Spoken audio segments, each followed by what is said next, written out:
Buenas noches, muchas gracias por vuestra compañía. Esta noche vamos a hablar de Francisco Giner de los Ríos, uno de los españoles más influyentes de la historia de la España contemporánea. ¿No se oye?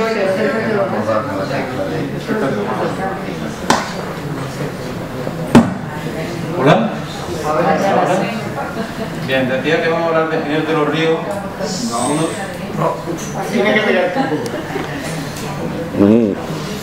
Uno de los españoles más influyentes de la historia de la España contemporánea.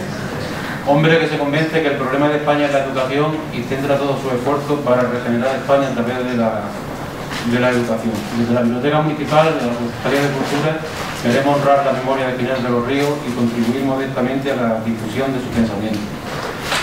Corresponde hoy la conferencia al profesor don Pedro Cerezo Galán, a quien agradecemos gentilmente que haya tenido la deferencia de acudir esta noche aquí y aceptar nuestra invitación. Don Pedro Cerezo Galán es catedrático de Historia de la Filosofía, ha sido catedrático de Historia de la Filosofía de la Universidad de Granada y con anterioridad lo fue de la Universidad Central de Barcelona. Entre sus responsabilidades académicas cabe destacar que ha sido decano de la Facultad de Filosofía de Granada, vicepresidente de la Asociación Nacional de Filosofía, es miembro de la Real Academia de las Ciencias Morales y Políticas, del Club de Roma y del Patronato de María Zambrano. Hombre de amplia y profunda formación germánica, ha trabajado especialmente el pensamiento de Hegel y la izquierda hegeliana, así como la hermenéutica y la fenomenología. Es igualmente especialista de reconocido prestigio internacional y de historia del pensamiento español, al que ha dedicado estudios fundamentales. Su producción científica está compuesta por más de 60 libros, diversos artículos y publicaciones relacionadas con la filosofía y las letras.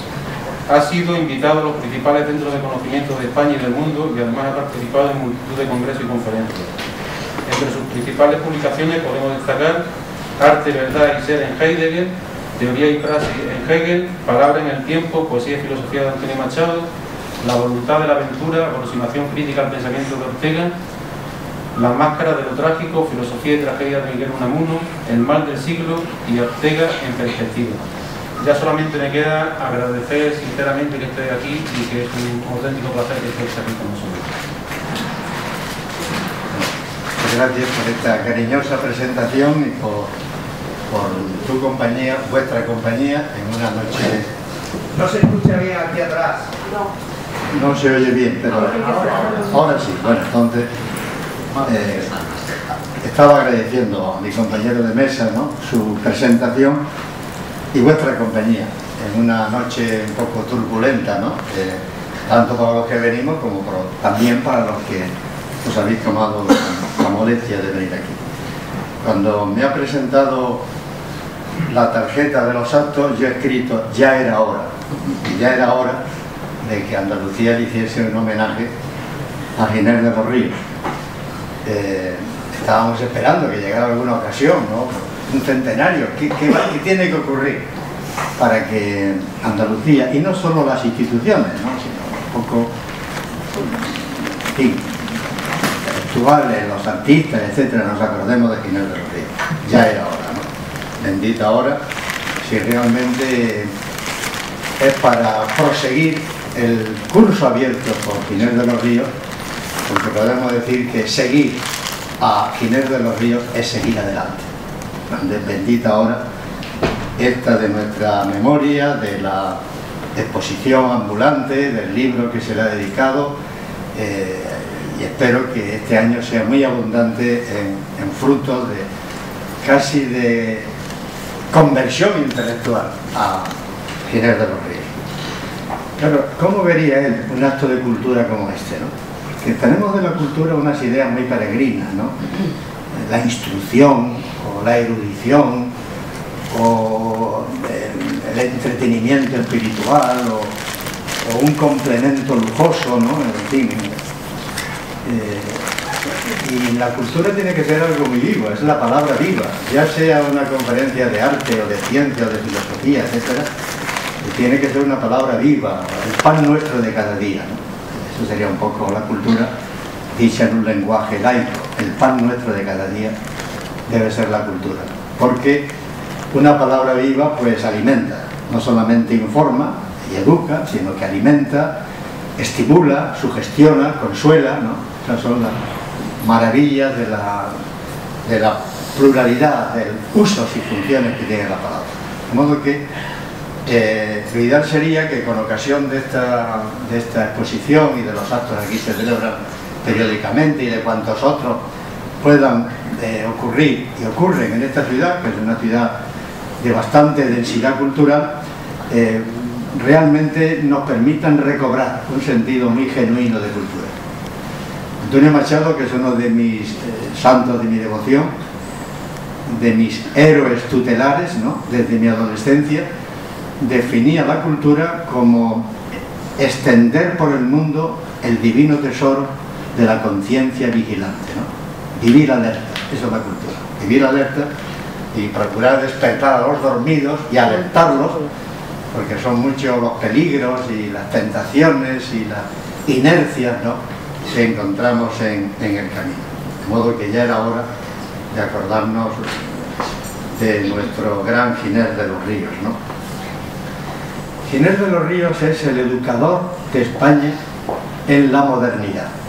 Nadie le puede discutir esto, ¿no? Lo que pasa es que se menciona siempre, pues, unido pues, a filósofos de gran prestigio como Ortega y Gasset, escritores de mucha potencia en todos los sentidos, teatral, lírica, ensayística, como Miguel de Unamuno, y entonces queda muy borrosa la figura de Giner de los Ríos, o solamente lo contemplamos en la constelación de grandes escritores también que pertenecieron al krausismo y más tarde al institucionismo. Y por consiguiente se le está regateando a Giner de los Ríos este mérito incalculable de haber sido el educador de España en la modernidad. Ni siquiera Sanz del Río. Sanz del Río importó una filosofía alemana que resultó bastante afín con nuestro temperamento y con nuestra idiosincrasia intelectual y moral, en contra de lo que opinaba Menéndez Pelayo, que criticó a Sanz del Río porque había traído la primera filosofía con la que se encontró en Alemania. Esto es radicalmente falso. Él buscó una filosofía que sintonizara algo con el alma española y con cierta constante metafísico espiritual, diríamos, de la historia cultural española.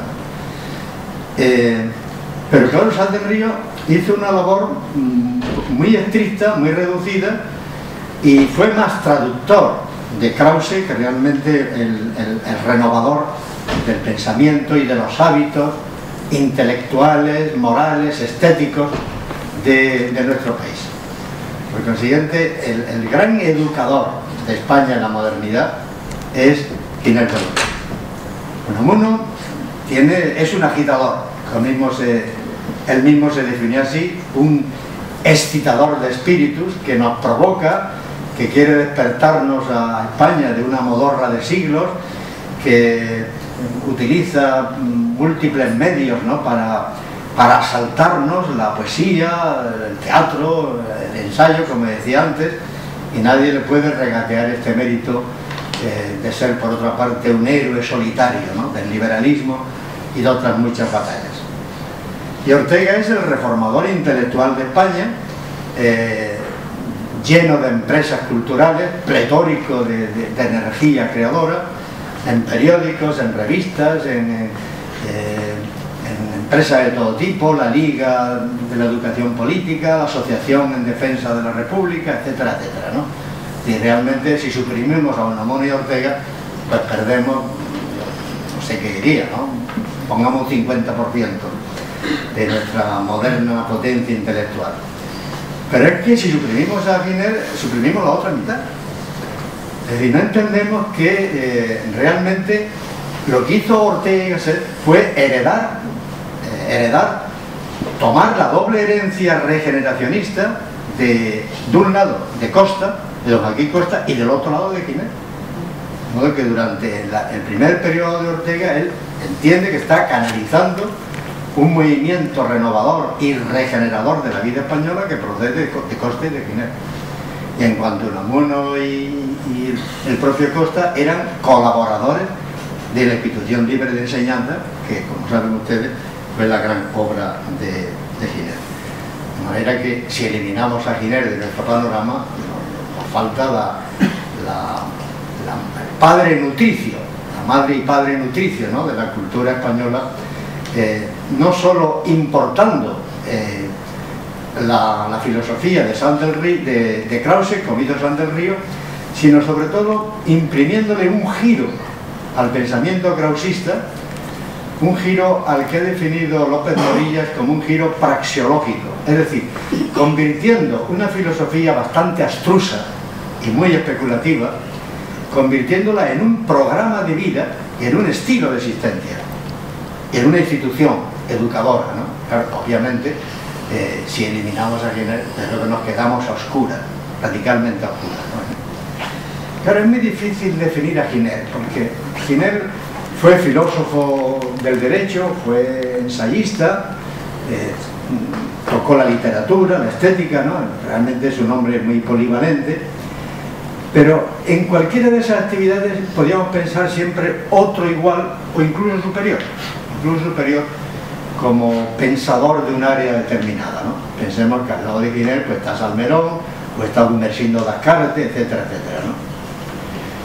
Pero yo creo que hay una definición de Giner que la dio Antonio Machado. De nuevo tendré que recurrir por una querencia íntima a Antonio Machado en esta noche. Hay una definición fabulosa. Giner es el alma. En el poema que escribe Machado de despedida a Giner, pone en sus labios: sed lo que he sido entre vosotros, alma, sed buenos y no mal, sed lo que he sido entre vosotros, alma. Efectivamente, eso no lo dice él, claro, eso es el reconocimiento de su discípulo, pero Giner ha sido alma. Y un hombre alma es un hombre difícilmente definible, ¿no? Es decir, decía también Unamuno que otros países han creado instituciones. España ha creado almas, ha sido un país forjador de almas, y yo llamaría almas estilos de vida, arquetipos de comportamiento,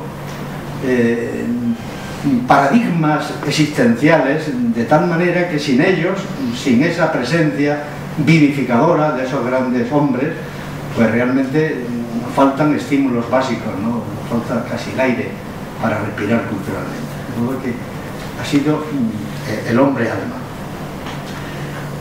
En cierto modo su fondo mental es krausista. Yo no voy a hablar aquí esta noche de Krause porque es un metafísico bastante latoso, ¿no? Bastante abstruso, que lo que hizo fue un último sistema idealista buscando una síntesis bastante problemática entre la metafísica y la ciencia, pero más bien el alcance que tuvo Krause, más que metafísico, fue de carácter también educativo, ¿no? Y sobre todo con cierto impacto en las costumbres, en la ética, en la política. Y lo que importa a Sanz del Río pues es un krausismo pues casi al pie de la letra.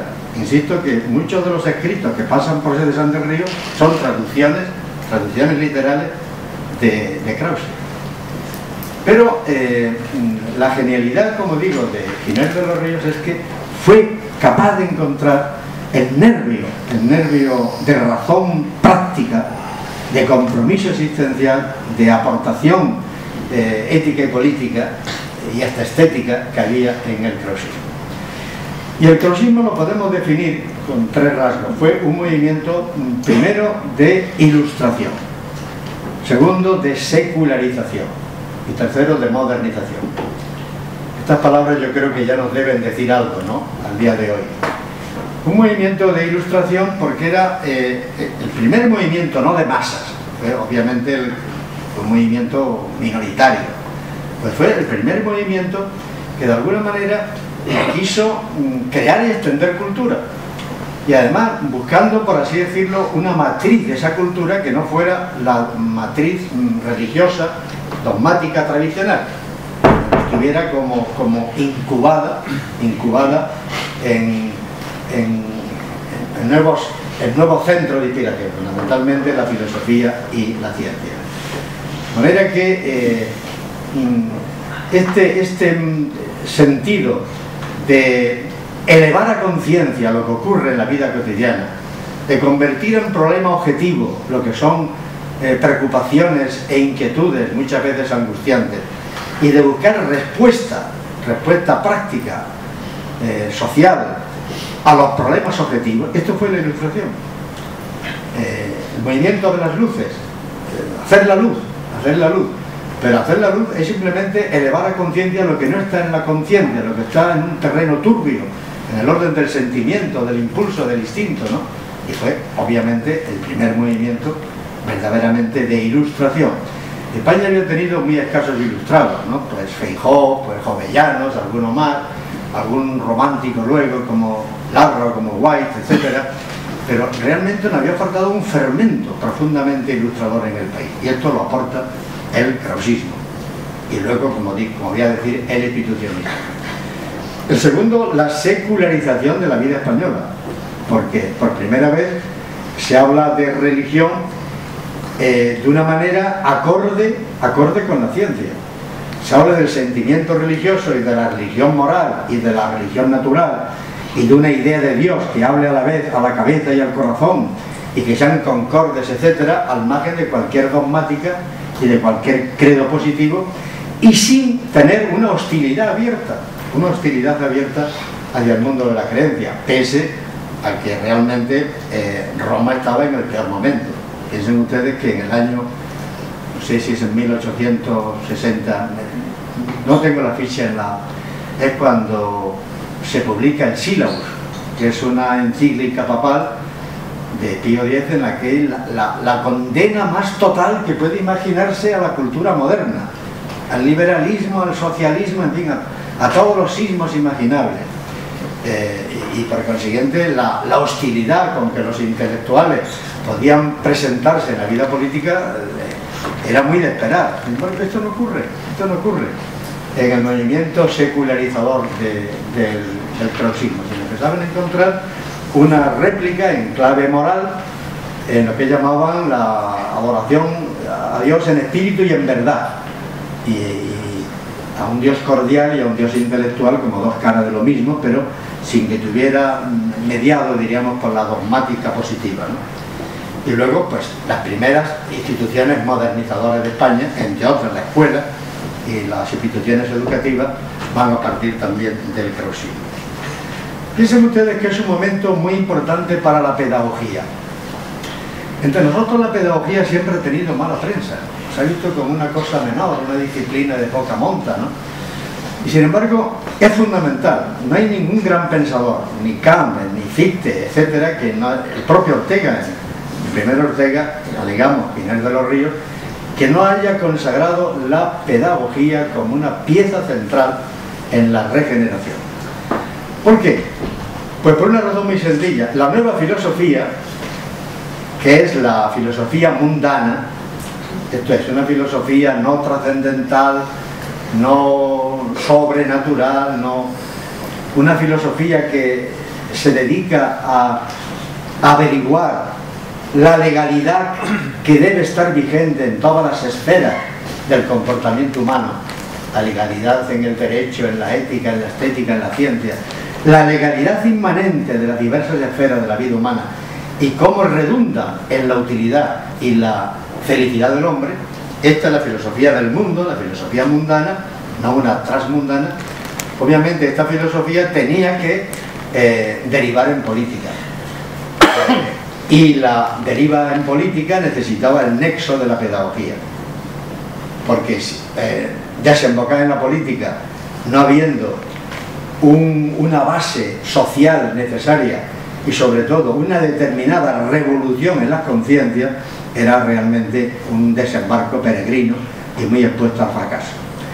De modo que en el final del siglo XIX, y por eso se explica la Revolución Septembrina de 1868, en el último, diríamos, cuarto del siglo XIX, hay una conciencia muy aguda de que la pedagogía es la ciencia y el arte que puede articular la nueva filosofía con lo que es la política democrática.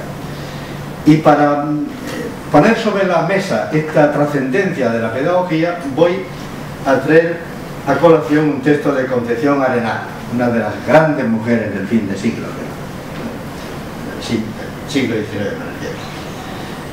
Las cosas van llegando a un punto, escribe, en que para que el pueblo no atropelle la justicia, es indispensable que la conozca. y la conocerás siendo ignorante, la democracia empieza a ser una realidad, pero es necesario hacer de modo que no sea una desdicha, como lo sería si a la autoridad y a la fuerza no se sustituye la razón y el derecho. Y esto es obra de la pedagogía. Pero bueno, textos como este están en Kant, están en Fichte, están en el primer Ortega, la pedagogía como programa social, etcétera, etcétera. Por consiguiente, era... De todos modos, nuestro don Francisco Giner de los Ríos, joven, pues desembarcó en la política. Y desembarcó en la política como primera instancia. Se produjo la revolución llamada septembrina, 1868, que fue una de las muchas revoluciones burguesas a medio hacer y a medio cuajar que estuvo este país, porque la burguesía española no acababa de despegar, y yo creo que todavía no ha despegado enteramente, ¿no? Y en aquella revolución, que fue fundamentalmente idealista, por una enorme carga ideológica, pues las filosofías que estaban en juego eran básicamente la filosofía de Hegel, la filosofía de Krause, el krausismo, la filosofía republicana rusoniana, es decir, había algunas fuerzas ideológicas de algún peso, pero con muy poca fuerza y base social. Con lo cual aquella revolución pues fue traída un poco por un golpe militar apoyado por intelectuales y fracasó muy pronto. Pero el joven Giner de los Ríos se convirtió un poco en el asesor del ministerio de Ruiz Zorrilla, proponiéndole una serie de reformas de carácter liberalizador de la escuela. Realmente reformas profundamente revolucionarias, porque la idea fundamental de Giner es que la escuela es una esfera autónoma de cultura que puede y debe reglamentarse por sí misma, bajo el derecho del Estado, pero realmente la idea inglesa del self-government, es decir, del autogobierno de todas las instituciones, era especialmente significativa en la escuela. Este programa que presentó Giner de los Ríos al Ministerio de Ruiz Zorrilla salió muy descafeinado. Giner de los Ríos pues no le gustó aquello, fue realmente un cierto fracaso, y luego vino pues el gran fracaso de todo el sexenio revolucionario, ¿no? Y esto produjo realmente un profundo impacto en Giner de los Ríos y una conversión que es la que podemos llamar el giro praxeológico, que no pragmático, sino fundamentalmente buscar una filosofía de la praxis en lo que era hasta entonces una filosofía fundamentalmente especulativa. En el año 1870, por consiguiente, cuando ya él se da cuenta que el proyecto del sexenio revolucionario está naufragando abiertamente, él escribe un ensayo muy crítico con respecto a lo que había representado la revolución del 68. Incluso en algún sentido escandaloso. Algunos incluso han pensado que realmente lo que hacía Giner de los Ríos era una crítica a toda la Constitución del 69. No es verdad. Es verdad, la Constitución del 69 fue una gran Constitución, mejor que la del 12, que fue la primera Constitución liberal española que vamos a celebrar el año que viene, y en un momento muy crítico para nuestro país, ¿no? Donde será necesario echar mano de todas las grandes energías creadoras, liberales y sociales en este país. De modo que la del 69 fue una gran Constitución. Leopoldo Alas Clarín dijo de ella que había sido el momento en que la libertad de pensamiento en España levantó todos los grandes problemas de la vida moderna y buscó respuestas adecuadas. Y fue también el momento en que se consagraron constitucionalmente derechos civiles y sociales mucho más allá de lo que había hecho la Constitución de 1812. Pero el alma Giner era un impaciente y un radical. Incluso me atrevo a decir un radical revolucionario en sus primeras, y por consiguiente quedó muy defraudado de todas las ambigüedades y cómo aquello no acababa de llevar a buen puerto, y escribió cosas muy duras sobre la generación de 1870. ¿Qué hicieron estos hombres nuevos? ¿Qué ha hecho la juventud? ¿Qué ha hecho? Respondan por nosotros el desencanto del espíritu público, el indiferente apartamiento de todas las clases, la sorda desesperación de todos los oprimidos, la hostilidad creciente de todos los instintos generosos. Realmente este texto hoy tiene mucha actualidad, ¿eh? Sí. Hemos vivido 40 años de una euforia democrática, de un entusiasmo enorme. España despegaba, Europa estaba asombrada de lo que podíamos hacer, de lo que éramos capaces de hacer y de lo que hemos hecho, Pero hoy este texto nos duele, Nos duele a todas las fuerzas políticas e intelectuales de este momento de nuestro país, a todas. ¿Qué hemos hecho de tanta esperanza? Pues bien, en este contexto, Giner de los Ríos se da cuenta que el problema es que no cabe revolución alguna si no se hace en la conciencia. El eslogan era revolución desde arriba, el eslogan de Maura, de Cánovas del Castillo, revolución medida, programada, desde arriba, ¿no? Es decir, una forma de despotismo ilustrado, que tampoco lo tuvimos en nuestro país. Tuvimos de despotismo, pues, un poco del gobierno de Carlos III, ¿no? Revolución desde abajo. Bueno, esa era ya la revolución a la que hubiera sentido Antonio Machado, ¿no? En la raíz del árbol de la cultura, ¿no? Que no tiene más savia que la de la propia sangre, decía él, ¿no? Aunque él era radical y revolucionario de actitud, pero no de modos, ¿no? Y Giner dice, revolución es la raíz, pero la raíz está en la conciencia,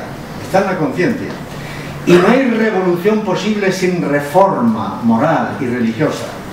Y para un país educado en doctrinas dogmáticas y represivas, etc., necesita liberar la conciencia, si no, no cabe posible Estado libre y sociedad libre, ¿no? Entonces, pues, Giner de los Ríos, pues, junto con un puñado de compañeros, entre ellos Nicolás Almerón, Gumersindo Lazcárate, expulsados de la universidad, porque eran textos vivos. Esto era una cosa impresionante. Eran textos vivos. ¿Saben ustedes lo que significaba textos vivos? Que eran personas que no necesitaban enseñar algo, sino que irradiaban de suyo, en su actitud, en su compromiso, todo lo que había que enseñar y que saber. Lo de textos vivos es genial, porque es que luego no se han encontrado hombres que sean textos vivos.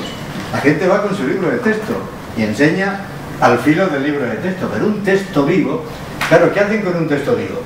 Pues ensuciarlo, emborronarlo, y luego quitarlo del medio.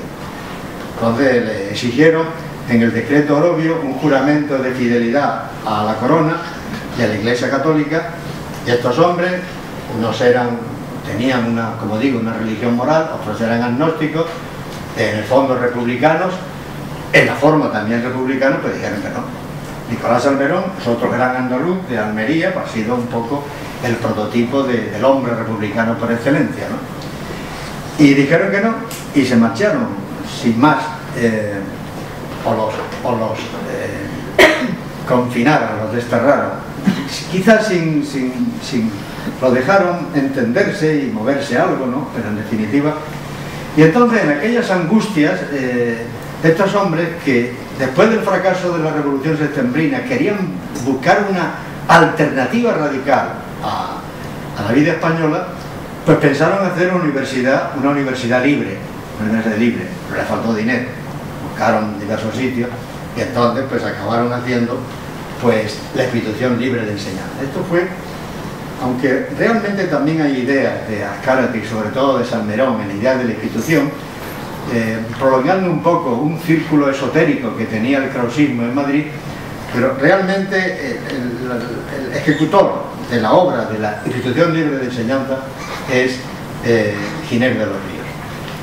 Y la institución libre era un centro cultural que cogía desde la enseñanza primaria, la media, y que realmente buscaba lo que podemos llamar la formación integral. Es decir, nada de instrucción, nada de adoctrinamiento, sino de alguna manera abrazar al hombre completo, al hombre íntegro en todas en todas sus facultades, en todas sus disposiciones para